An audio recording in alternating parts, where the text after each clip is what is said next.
Hey everyone, welcome back. Hope you're having a fantastic day so far. So this week we have yet another round of payments being delivered by the Social Security Administration. These payments are going to be worth all the way up to $4,873. So we are going to be covering who is going to be eligible to receive these payments plus some more.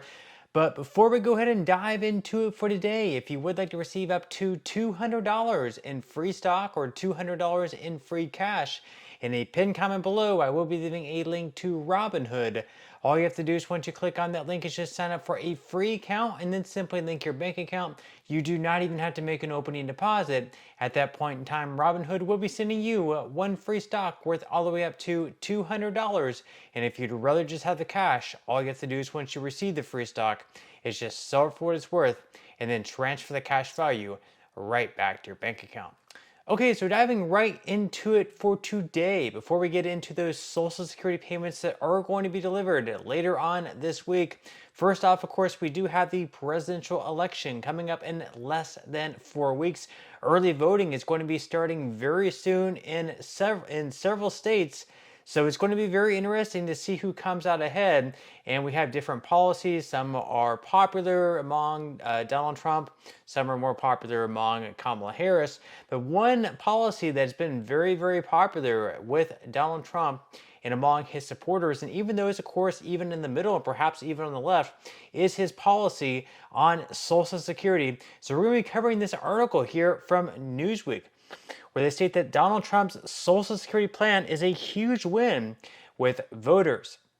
So Donald Trump's promise to end taxes on Social Security income is the most popular economic proposal from both presidential candidates, a new poll has found.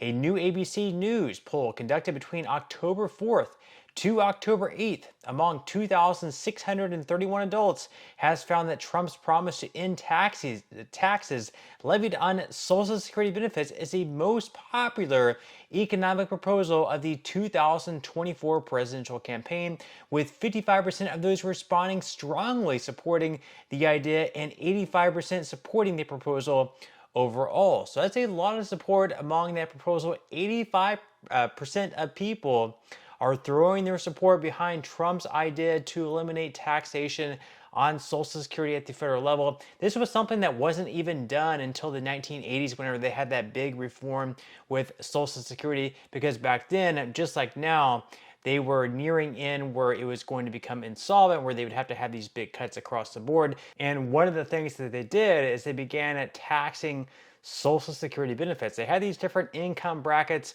and unfortunately, they never adjusted these for inflation. So, for example, like the first bracket is somewhere like in the $30,000 range. Well, $30,000 back in the 1980s and 1990s is a lot less than what it is today. Now, the article goes on to say that Democratic nominee Vice President Kamala Harris's economic proposals that are unrelated to Social Security are also proving popular with voters, albeit less than that of her political opponent. The poll found that her pledge to boost child tax credits for middle class and low income families is popular with 71% of those surveyed, while her plans to limit the amount of profits made by food companies on groceries were backed by 65%. Now, another proposal that Donald Trump made was no tax on tips. This was also something incredibly popular among like waiters, waitresses, bartenders, those who earn the majority of their money through tips. Of course, the tips that they receive, if they're cash tips, I guess sometimes maybe they don't even report that as earnings to the IRS. They don't pay tax on that anyways. But if they're being honest, they do have to report those tips as earnings, which then they would be taxed on. Trump wants to eliminate taxation on tips. That's something that's also incredibly popular. After he announced that, though, Kamala Harris actually came out and said that she wants to do the exact same thing.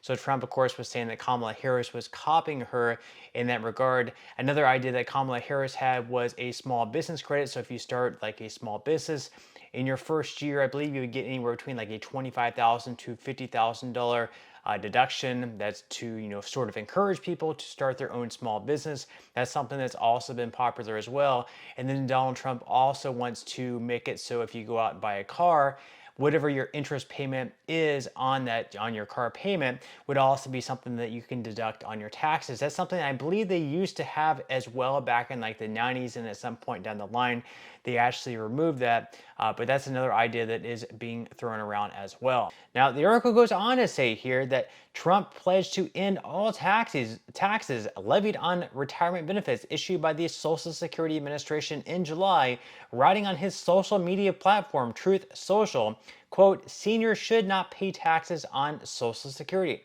And during an interview on Fox and Friends in early August, the former president said, "We can do a lot of things to help these people. People on Social Security are being killed, and one of the things I'm doing is no tax for seniors on Social Security, and I'll get it done quickly."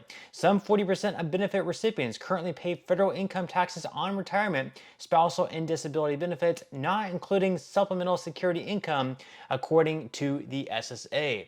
Now, this is one policy that if Trump came in or even Kamala Harris came in and she had a similar idea, it's not something that they could pass through executive order. This would be something that would have to pass through Congress, so it would have to get at least the majority of the votes in the House. Then in the Senate, it gets a lot more difficult. In the Senate, for any bill, or for most bills to pass anyways, it does need at least 60 out of 100 votes, which means that it'll have to get both Republican support as well as Democratic support. Now, you would expect if Donald Trump is pushing this idea and he can get the majority of Republicans behind him, then perhaps we might see all Republicans vote in favor of the bill. Maybe we'll have one or two of them vote against it. But let's say that we have 51 Republicans in the Senate out of 100. And let's say that 50 out of the 51 vote in approval of the bill. Well, we would have 50 in favor of it. At that point, Donald Trump would also have to get 10 Democrats to also vote in favor. 10 out of 49 Democrats. Doesn't seem like he would need many, but a lot of these things kind of comes push to shove, where if a Republican has an idea, a Democrat's going to be against it, or if a Democrat has an idea, a Republican is going to be against it, so it might be hard for him to get something like this done. Now, they go on to say that as it currently stands, those who claim Social Security retirement benefits whose total income is above certain thresholds have to pay taxes on part or all of their benefits. Single filers earning between $25,000 and $34,000 are subject to taxation on 50% of benefits, while those above can have up to 85% of their payments taxed. Joint filers are subject to the same rules, but at different thresholds, with couples earning $32,000 and $44,000 taxed on up to 50%, and above that up to 85%. While the proposal would keep more money in the pockets of seniors in the short term, tax experts have broadly condemned the plan as it would cut the funding necessary to keep Social Security programs afloat. So their main argument against this whole idea is, once again, the money that is taxed, the benefits that are taxed, of course, comes right back into the trust fund and then paid right back out to beneficiaries. And right now there's actually a shortfall in the trust fund where there's not enough money flowing into it to pay out 100% of the benefits. And actually we have a deadline coming up like 2033 where we're not going to have enough money flowing into the trust fund to pay out 100% of the benefits. And whenever that comes, for people to continue receiving benefits at all, there's going to have to be cuts across the board of anywhere between 17 to 26%. So if we no longer tax Social Security benefits and have that money flowing back into the trust fund, that's going to be problematic because that's going to speed up the insolvency date to maybe like another year or two. Now, in some good news, of course, later on this week, we are going to have certain individuals receiving payments from the Social Security Administration. These are just the usual weekly payments. So we are going to be covering who can expect to receive these payments worth all the way up to $4,873, according to Newsweek. So they say that some Social Security recipients will receive their October payment this week. Benefits administered by the Social Security Administration are paid out on a monthly basis, with tens of millions getting checks every month. Payments are spread out across the calendar. This week, those who have birthdays between the 11th and 20th of any given month in the year will be sent their payment. It is the second to last payment to be issued this month, with one more scheduled for next week on October 23rd. Those who have a birthday earlier in the month should have already been paid on October 9th. Payments for beneficiaries who have been claiming since before May of 1997, and those who claim SSI went out earlier this month on the 3rd. as well as the first. And they said that in 2024, the max benefit is $4,873. And of course, we did have that cost of living adjustment that was announced last week, which was 2.5%. And that 2.5% increase will mean a benefit recipient receiving $1,870 per month from the SSA, and they could see their payment rise about $46.80, according to independent Social Security and Medicare policy analyst Mary Johnson. Now, actually, according to the Social Security website, right now the average payment this year is $1,907. So with that 2.5% increase, what that would do, that would actually boost that benefit up to $1,955 on average, which would be an increase of right around $48 per month. But that's all we have for today's video. I certainly hope that you enjoyed and found value out of it. If you did, again, I would greatly appreciate it if you could give this video a like. Consider subscribing to my channel if you have not already, and I will see you in the next video.